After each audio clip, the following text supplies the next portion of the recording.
Does the future of Below Deck hang in the balance of how this next season of Below Deck, season 11, goes?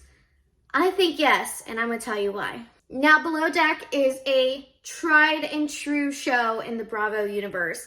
I mean, we've seen countless spin-offs. We know it's an established franchise. They wouldn't just uproot Below Deck, but they will switch it up and they will change it. And everyone in and outside of Bravo knows that this next season with Captain Carrie in Granada has got to hit. And the facts are the facts. Yeah, I looked up the f***ing numbers. So there are real stats that show that this last season of Below Deck Med was a bomb, a stinker. Ugh, throw it in the trash.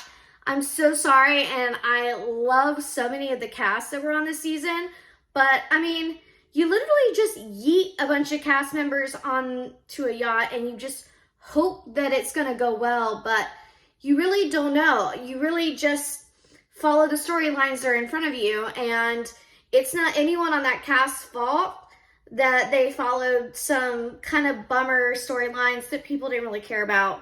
I think there was one major casting mistake, and that was obviously Kyle. They should have just asked somebody, like, does anyone actually like Kyle? Does anyone want to see Kyle back on their TV? Because I feel like that would have helped us understand that maybe we shouldn't cast him, but you know, no one asked me. So I'm just going to put it out there. That was the one big casting mistake. People loved Natalia, and you know what? On Below Deck Down Under, people loved Toomey. But the fact is, the numbers don't lie. And I'm so sorry to tell you this, but usually in a season, you may have between 700,000 viewers of an episode and up to 1 million. So you may see 1 million when it comes to like those bigger, more dramatic episodes of the season, and definitely the finale. On season 8 of Below Deck Med, they had their season low at under 700,000 viewers. Now, is that more than some of these newer shows like Southern Hospitality? Yes, Southern Hospitality is at like 400K viewers, but I mean, they're still growing. Below Deck is established. And the fact that you can watch the charts on Below Deck Med and see that it started out with 700K at the beginning of the season and then people tuned out is a big red flag.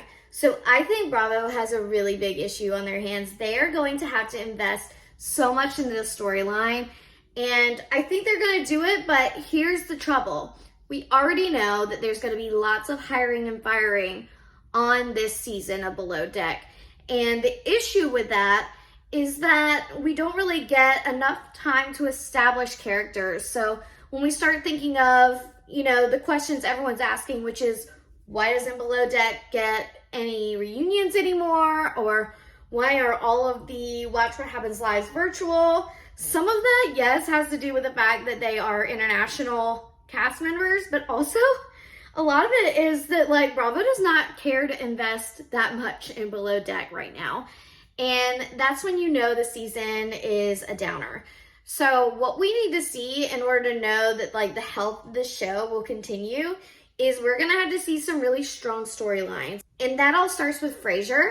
We've talked about it before on this channel, but he hasn't had a love story or any kind of storyline with a love interest yet on the show, and that is something that we need to kind of see on the show. Not just him crushing over Jake, that's fine and dandy, but yeah, we know he's gonna kiss some guests and that's adorable, but we need more from Frasier, and we need more from him as a leader. So we're really gonna have to see him fight to establish himself on the show. He has been given many seasons now, I think 2, to establish himself as the Chief Stew.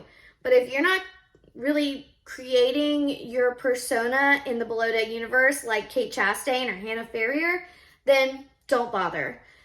I think we've also seen a lot from Ben. I think if he's able to hold his own this season and keep stirring the pot like he does so well, then he'll be a good addition. But I mean, he's got to pick a lane. Is he the hero or is he the villain? And we're not really sure yet, and we'll have to see. Now, I know that there are other pot stirrers that are coming in later in the season, But we don't get a full season with them. And you kind of see this with Below Deck Med with characters like Lily and Max. They weren't there from the start, and so they're less established. You get less attached to the cast knowing that somebody's going to get hired and fired every single episode. It takes away and diminishes the dramatic effect of some newcomer coming on to shake things up when it's just like every single episode. Also, you gotta have a fresh storyline. I think we're just so over the pettiness. It's really gotta be real drama.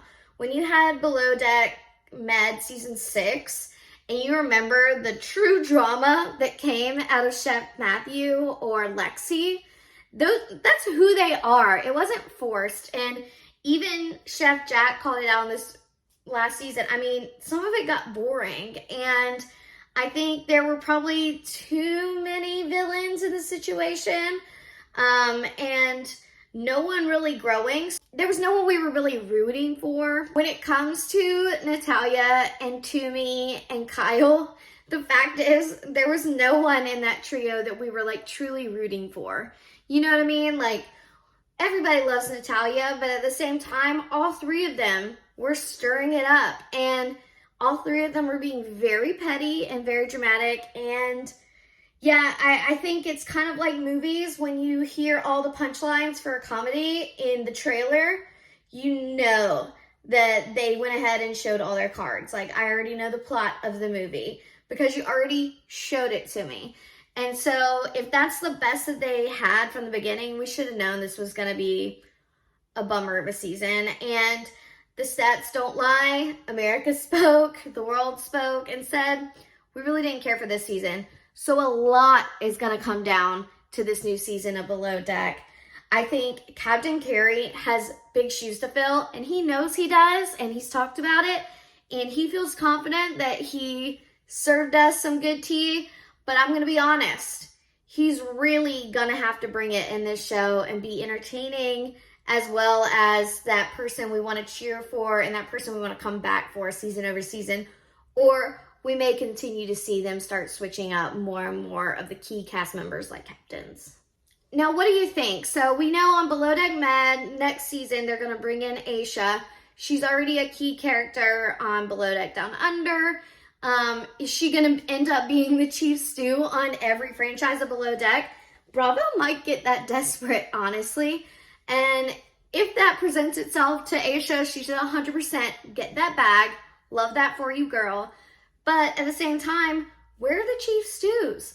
Like, we really need someone who is so fun and so plugged in. I think Fraser is great, and I love him, and he's just a beautiful human inside and out. But at the same time, like, give us some drama, girl. You know what I'm saying? Like, make us love you the same way we love Kate Chastain. We need one-liners. We need quotability, and we need longevity from the stars on Below Deck. And right now, we're kind of seeing several of our franchises flop and work through and try to find the right cast mix to make dreams happen. And so I think that Bravo is going to go balls to the wall on this new season of Below Deck. I think there's a lot more spicy drama that they've got up their sleeve that they haven't shown us yet. We already know they can't show us the next cast members that'll come in later in the season. So we think there's going to be some monumental drama coming up to keep this show alive. And if we've learned anything from the Bravo shows this past year, as far as Salt Lake City, Southern Charm, Vanderpump Rules, every show on its deathbed has one more card to play, and it's a killer, so I'm ready to watch it. So season 11 of Below Deck starts on February 5th, and we're so excited. Tell me what you think. Do you think the show has kind of been in its flop era lately? Do you think it can revive itself in the new season? Let me know in the comments below, and don't forget to subscribe. Thanks. Bye.